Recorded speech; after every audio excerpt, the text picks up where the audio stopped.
Alors dans la section Call Features, cette section c'est hyper importante parce qu'elle montre exactement comment ce petit matériel ici de son de OpenVox peut gérer efficacement la communication et le système téléphonique dans l'entreprise. Alors on commence par l'IVR ou bien Interactive Voice Response. C'est un agent de réponse interactif qu'on peut configurer. Alors comme vous voyez, on peut créer un IVR, on peut spécifier la langue, plusieurs configurations qu'on peut ajouter. On peut spécifier le prompt, c'est-à-dire l'audio qu'on peut recorder et le mettre ici pour que ce qui va faire l'appel vers cette IVR, il va entendre ce audio. Comme vous voyez ici, il y a des règles qu'on peut spécifier. Par exemple, si la personne tape 0, par exemple, qu'est-ce qu'il va faire l'IVR. Donc on peut configurer par exemple un hang-up, ou bien on peut router vers une extension, par exemple cette extension s'il tape 0. Par exemple, si on peut spécifier si le temps a écoulé, donc on peut couper l'appel. Si par exemple il a tapé un numéro par exemple qu'on n'a pas, qui est invalide, qu'est-ce qu'il va faire? Il va répéter par exemple le message, et ainsi de suite. Les queues ou bien les files d'attente, on peut les créer aussi et spécifier la stratégie par laquelle on va gérer les files d'attente, par exemple ring all ou bien aléatoire, etc. On peut même spécifier les membres qui vont recevoir les files d'attente. Au cas où le failover, qu'est-ce qu'il va faire? Donc c'est comme ça. Le ring group, c'est aussi important parce qu'on peut créer des groupes, comme ça on peut rediriger tous les appels entrant vers un groupe d'agents, comme ça on va réduire le temps d'attente pour les clients. Parce que l'agent qui va être... tous les téléphones vont recevoir, ou bien le groupe d'agents, ils vont recevoir en même temps l'appel, et comme ça, l'agent qui est disponible, il va répondre directement, rapidement. Donc c'est pour améliorer en fait le service client. Conférences, on peut créer des conférences. Et ce qui est bon ici, c'est qu'on peut avoir des modérateurs avec des passwords, des mots de passe pour les participants. On peut même configurer plusieurs d'autres choses, comme par exemple permettre les participants pour inviter d'autres personnes, configurer les membres des modérateurs, etc. C'est très important aussi. Dans la section Paging et Intercom, c'est très intéressant aussi parce que cette fonctionnalité permet la diffusion des annonces d'une manière très efficace dans l'entreprise. Par exemple, si le CEO voulait par exemple annoncer un meeting urgent, il peut utiliser cette fonctionnalité. Comme vous voyez ici, on a le type, c'est paging ou bien intercom, c'est-à-dire que le paging c'est one way, c'est-à-dire dans une seule direction, c'est-à-dire qu'on peut spécifier un groupe et qu'on voulait diffuser l'annonce vers, et voilà, ça sera donc dans un seul sens, c'est-à-dire depuis le CEO par exemple vers l'équipe marketing par exemple. Et comme ça, leur haut-parleur des téléphones va automatiquement s'activer et diffuser l'annonce. Si on choisit Intercom, c'est-à-dire que le groupe qui vont recevoir l'annonce, leur micro, ils vont automatiquement s'activer. Comme ça, ils peuvent répondre et échanger avec celui qui a annoncé le message. Ce qui est intéressant aussi, c'est la partie auto-announcement.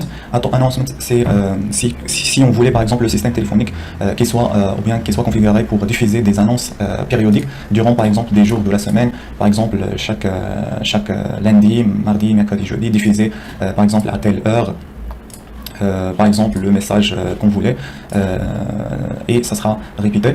Il y en a beaucoup donc on peut ajouter les fichiers audio, créer des passwords et d'autres configurations. Mais en principe, c'est ça le but.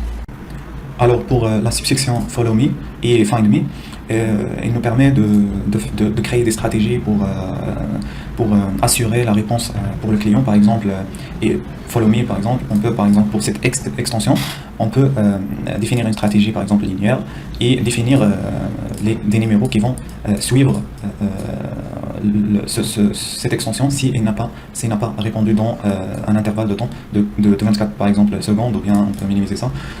On peut même ajouter d'autres nombres.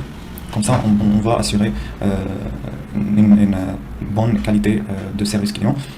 Speed dial, Comme son nom l'indique, on peut par exemple spécifier une extension et puis ajouter par exemple un code et maintenant au lieu de taper cette extension, on peut taper juste le code et le système téléphonique il va automatiquement compléter et nous router vers l'extension que vous voulez.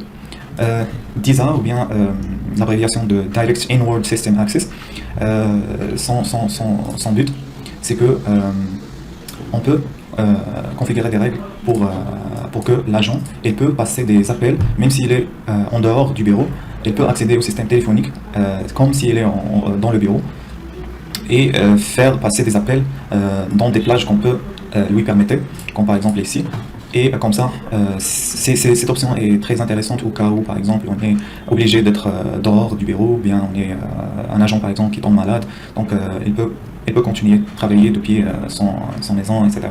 Le Wake Up Call, son objectif, c'est de programmer des appels ou bien des annonces, parce qu'ici, on peut ajouter, spécifier des prompts ou bien des audios.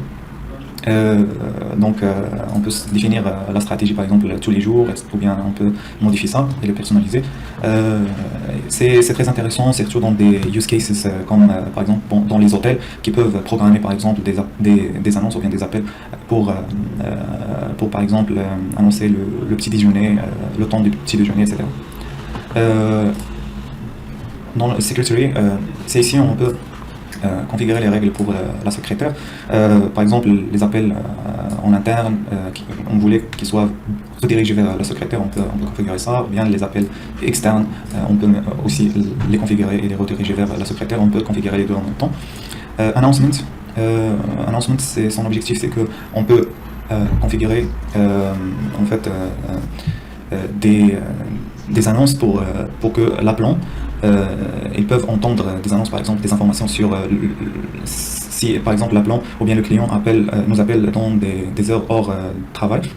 On peut lui faire entendre des informations sur le business hours, ou bien on peut même lui annoncer des promotions par exemple, on peut même le rediriger vers une extension, etc. Phone login et logout, c'est aussi intéressant, surtout dans des environnements qui sont partagés, comme les centres d'appel. C'est là, l'agent peut, par exemple, si elle est pas en ligne, il n'est pas disponible pour répondre aux appels, donc il peut faire un logout, comme ça le système téléphonique que cet agent n'est pas disponible et il va rediriger les appels vers les autres agents. Le call forwarding, donc c'est ici on peut configurer des règles pour rediriger les appels. Par exemple, on peut lui dire par exemple toujours rediriger vers par exemple la secrétaire, au cas où pas de réponse par exemple on peut rediriger par exemple vers un nombre téléphonique qu'on peut spécifier. Si on est aussi busy, on peut spécifier une règle. Et il reste la partie contact. C'est ici on peut ajouter les contacts de nos clients pour garder toutes les informations importantes. Et on peut même importer et les exporter. Le stock le plus grand de la VoIP, avec des dizaines de marques. Chez nous, vous trouverez ce qui correspond à votre budget et votre besoin. Et le plus important, le tout est avec une garantie sur le matériel et l'installation.